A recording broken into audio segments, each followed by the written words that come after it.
Good afternoon, One Piece YouTube, merch hunters, ladies and gentlemen, and everyone across the world. I just checked my analytics recently, and it seems I got viewers from the UK, India, Indonesia, and the Philippines. So, hey guys, thank you, and much appreciated.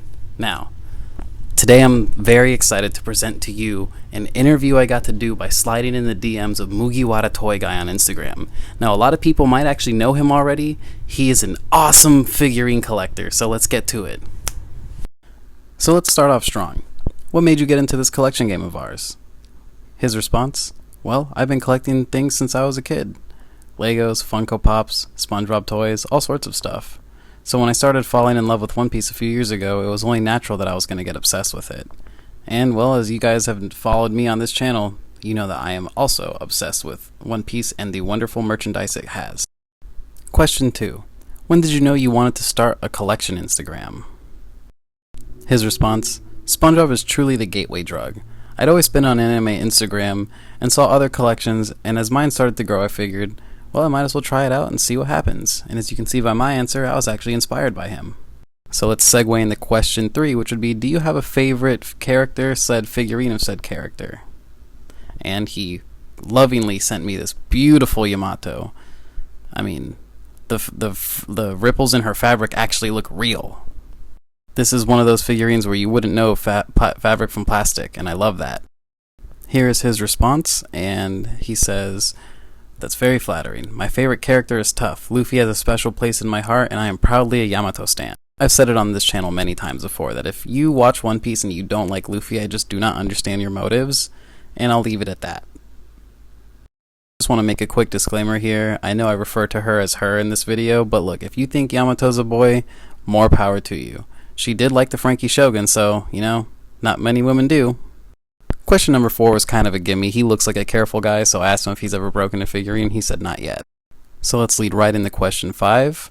And as you can see, I've broken plenty. Number 5. What's your favorite figurine brand? And I feel like this is very important for anyone to ask. As you can see, he is a fan of the BWFC line, which of the Figure Arts Zero, which is top notch according to him. And I'm inclined to agree because Figure Arts Zero actually makes some of the most cool and articulated figures around. I think I have the BWFC brand too, but I can't remember what figurine I have of that. So let's lead into number 6. I asked him, would you ever trade one figurine for one that you cannot have? And I've actually done this before, so that's the only reason why I asked that question. His response was, it would have to be a very special figure. He's been trying to find a Mugiwara Funko Pop, and he's just waiting for the price to go down. And I said I felt that because it's really hard to get a Demon Slayer merch around here, especially in America. Not many people are messing around with Demon Slayer still. So like I said, it's hard to find Demon Slayer merch in America. Not too hard, but not too easy either. So, number 7. Do you remember your first figurine? Now, I remember mine, but, you know, when you see someone with a crazy collection like that, you gotta ask that question, because you never know what kind of stuff they might have had.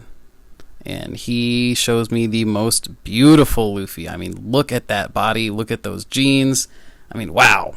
One thing about One Piece is Oda does not shy away from making both men and women look good. He gives equal love to both, and I think that is awesome because not all animes treat men and women equally.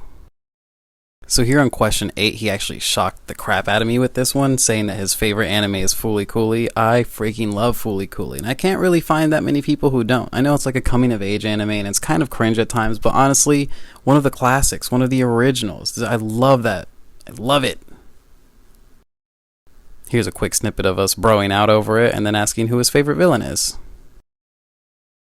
He answers that his favorite villain is Muzan because he loved reading Demon Slayer because it's rare for a series to actually make you think for the whole time, how are these guys going to pull this off?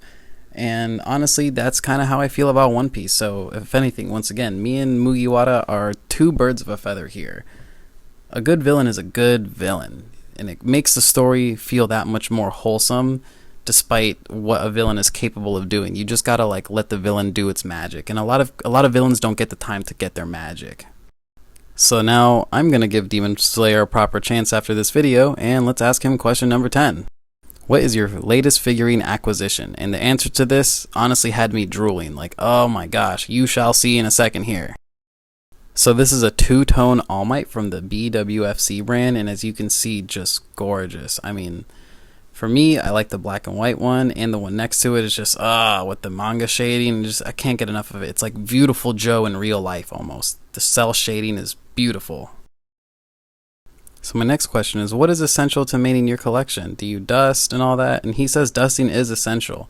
If you leave it on too long, it gets stuck in the plastic. And he gives us a wonderful example of a still beautiful Doflamingo dusted all the way up. And honestly, that's my biggest area that I fail at, is to dust my figurines.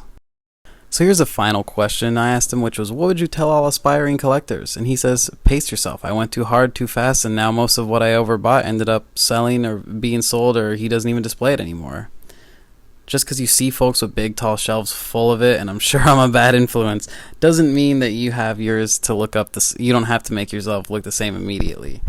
It's more fun to build up gradually, and you can overdo it way too fast. When you get new stuff gets released, you get hyped, and you just end up trying to make space. And his final point that he makes, he says it's not a race and it's all about you, which I will zoom in on because this is the most important part. You don't know how much hate I get for my taste in figurines, for taking like little minis and whatnot. Everyone's always like, dude, that shit looks ugly. But listen here, I love my little weird figurines. Back up, alright? I hope this video was coherent, and I really appreciate everyone who watches this for taking the time to look at both my page and Mugiwara Toy Guys, because honestly, his page is wonderful, nothing short of inspirational, and honestly very entertaining and relaxing. Something about watching someone take care of their figurines and have enough passion the same way you do, it just feels good. It's one of those things that you know there's someone else out there like you, and you're not just existing in a void all by yourself. You know that there's someone else loving figurines like you, being a weirdo like you, being a passionate mofo like you, and that's why we're all here in this game. That's why we follow Merch Hunter Ricky. That's why we follow Mugiwara Toy Guy. So once again, thank you, Mugiwara. When you see this video, I'm sorry it took so long to edit. My phone broke originally and I had to buy the iPhone 14. This joint is saucing and I'm happy now. Guys, I got more merch videos coming up. Thank you all for watching. Very much appreciated. Thank you.